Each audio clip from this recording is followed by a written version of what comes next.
As a woman, dealing with a man who knows his worth is literally like the most like humbling experience ever, because he will literally cut your ass off. Like, he'll let you slide on a couple of crazy things, but like that final one, your ass is cut. And that shit is so heartbreaking, because it's like when a nigga mess up, you like, boy, you will never hit this again. But when you mess up, and you really gotta accept the fact that you messed up and that you will never hit that again, that is very humbling, okay? It's very heartbreaking. It's something very hard to come to terms with. Like, wait, I messed that up? Oh, nah. The accountability really starts to kick in, and it feels a lot like shame. But they always come back, so just make sure next time you don't act crazy, okay? Because I'm not gonna act crazy with you. They always come back? Nah, men are enjoying being alone now. Too late for the realizations that you need to be accountable for your actions. Men know their worth nowadays. They know they don't have to deal with the bullshit and headaches no more. Men, let's talk about one of the most dangerous traps a narcissistic person could set for you. It's not the name calling, it's not the guilt trips, it's the trap of making your reaction look like the real problem.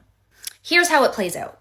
She pokes, she mocks, she questions your worth as a man. She just chips away at your calm until you finally snap. Maybe you raise your voice, maybe you shut down, maybe you slam the door. And then instantly she flips it. Instantly. Now you're the aggressor. You're the unstable one. That's not by accident. It's a tactic called reactive abuse. She manufactures chaos, then hides behind your reaction to rewrite the story. I've seen really good men fall for this over and over again, believing that they're the problem, when the truth is, you were pushed past your limit. You're not crazy. If this hits home, please hear me clearly. You're not crazy. You're not weak. You have been manipulated. What matters now is breaking the cycle and learning how to respond without losing yourself. What matters now is breaking the cycle. Let's give a massive pat on the back to our brothers who endured years of this absolute bullshit. Those who blame themselves even though they just fell for the traps. Those who broke down after not surviving the countless games women play. Those who let their boundaries get crushed by manipulative guilt trips. Stop taking the blame. Women manufactured the chaos, so let them drown in it.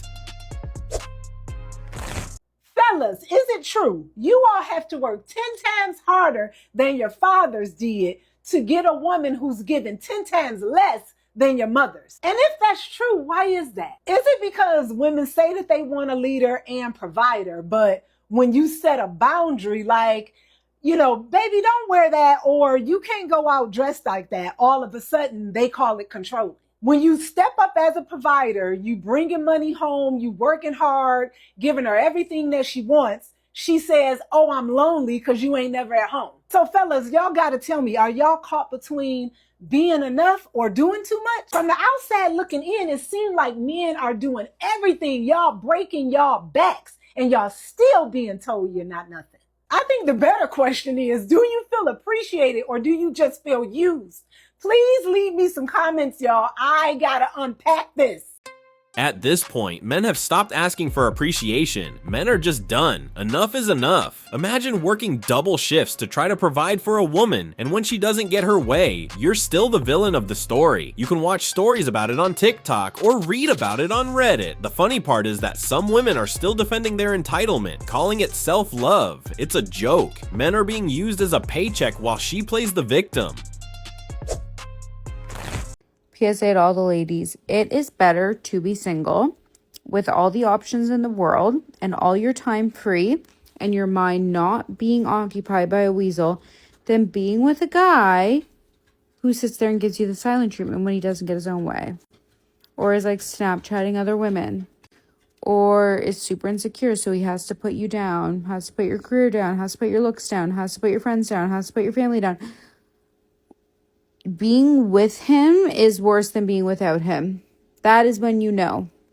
That's a narrative they come up with when men have started walking away. They'll say being with a man is worse than being without a man because they can't find one anymore. Throw in a few exaggerated claims and the recipe is done. Stop it, Grandma. I know you're just hurt that men don't care anymore. Don't act like you're choosing peace. You just don't have any options left.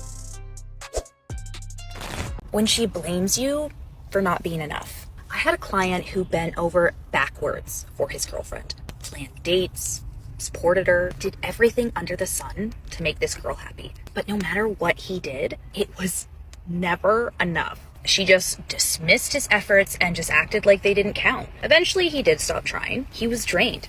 And the moment that he did stop, she just flipped on him. You never show up for me. You don't even care about me. And that, folks, is subtle gaslighting. A narcissistic woman will invalidate everything you do until you break. Then blame it on you for it. If you constantly feel like you have to prove your love, like nothing you do is ever enough, it's not you. It's the game that she's playing. Healthy relationship will not make you question your own worth. It will make you feel seen.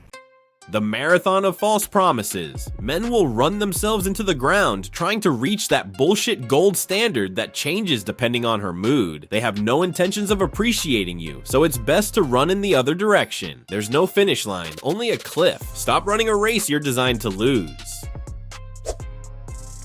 Women should never, ever, ever humiliate their man in public because this is disrespectful. And if you disrespect him like that in front of his family, friends, co-workers, he will always remember that you put his pride in jeopardy.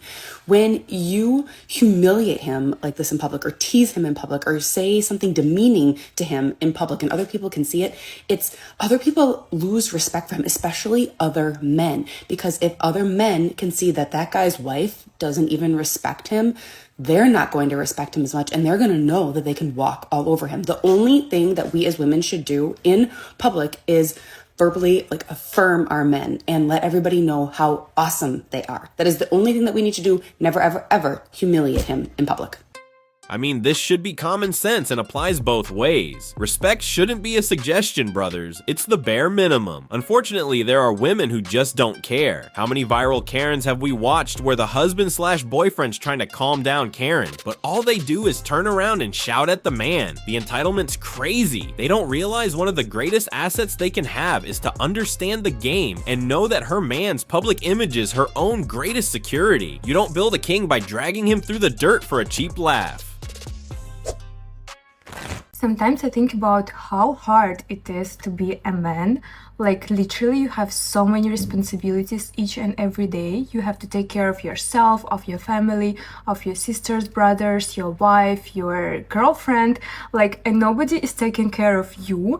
I'm not saying it in order to please anyone. I just thinking about it, as a woman, sometimes somebody can take care of you, like your family, your father, your husband, your boyfriend. But as a man, you should always take care of yourself. And it's such a big responsibility. You cannot even go for a date if you don't have money. As a girl, you just have to bring yourself, your positive energy to shine, and as a guy, you have to take care of the bills. So it's not really easy to be a man. And another day I posted on Instagram a vote, what is it that you are hiding deep inside of you and you're not sharing with anyone? And most of the replies were actually from men, which surprised me, that actually you always have to play strong in front of your family, in front of the society, because everyone is expecting you to be strong all the time. But inside of you, you're just a human and you just want to relax someday, to be heard and to be seen. And this moment I realized that we don't know actually a lot about men inner world, I would say. So guys, if you have something to share, please let me know in the comments. It will help us women to understand you guys better. What women don't realize is that even at a young age, boys are expected to act like men. Years and years later, men are carrying the silent burden of everyone else's expectations. Men are expected to be the provider, protector, and the emotional anchor. When the storm hits, he's expected to weather every bullshit thrown at him. Everybody relies on a man, but he's treated as a disposable tool once he can no longer do what's expected of him. They don't want the man, they just want the utility. Does anybody else think that it's odd that we teach our daughters what to expect from men but not how to treat them? And we teach our sons how to treat women but not what to expect from them? I've got a son and I do not want him to grow up in a world where he's expected to treat women well, but he has absolutely zero expectations of how those women are supposed to treat him. We need to be treating our sons and daughters equally so that our daughters grow up expecting to be treated well, but so do our sons. It really scares me to think that my son might grow up, move out of this house and no longer receive the love that he deserves. This is exactly how the cycle of disposable men begins. Training our sons to be the perfect gentleman sounds nice, but raising daughters who think they're the prize just for showing up is the death of real partnership. Now we're here. A generation of men who don't give a fuck about society's expectations. It's a trap, but men have found a way around. A son who's never taught his own worth is a man who'll eventually be exploited by someone who only sees him as a toy. Okay, so you're allowed to make mistakes because you're human, and obviously everyone makes mistakes. But if your boyfriend or husband makes a mistake, it's weaponized incompetence, and it's part of the patriarchy. Like, imagine if men called it weaponized incompetence every time we didn't know how to do something. First of all, it's not even going to be true, because there's just things that you don't know how to do that he does. But also, it would just be downright cruel and hurtful, and relationships wouldn't work very well. Because there's two major things that you're overlooking if you call everything weaponized incompetence. Number one, not everyone knows how to do everything. Some incompetence is just incompetence, and you're trying to attribute it to malice when your boyfriend or husband doesn't know how to do something. He's gonna be bad at things. Like, he probably wasn't trying to ruin your laundry so that he doesn't ever have to help you again. He probably just assumed that all your stuff can go in the dryer because of all his stuff goes in the dryer. And number two, we don't talk about nearly as much, but sometimes he folds the towels a different way because he likes the towels to be folded a different way, and he can't read your mind. Or he's just used to doing it that way. Like, I know guys who put away their leftovers in their fridge and they just take the whole pot and they put the whole pot in the fridge because they're used to living alone and they're gonna eat those same leftovers until they need that exact pot again. Now, to me, that is absolutely diabolical. And in a household, that's not going to work very well. But it's not weaponized incompetence. He just didn't know, and that's how he's always done it. Now, obviously, I think everyone is absolutely capable of true weaponized incompetence, men and women. But that doesn't change the fact that it's way overdiagnosed, and it's not helpful to anyone's relationships to talk about it this way. If nothing you do is ever good enough for them, just stop doing it. I'm curious, how many of you guys had fights over disagreements on laundry, or dishes, or even how the towels get folded? Then you get forced to walk on eggshells and have to constantly apologize in your own house. Follow-up question, how many times did you stay silent when your partner makes a mistake, but you chose to keep quiet because you know it would just hurt their feelings?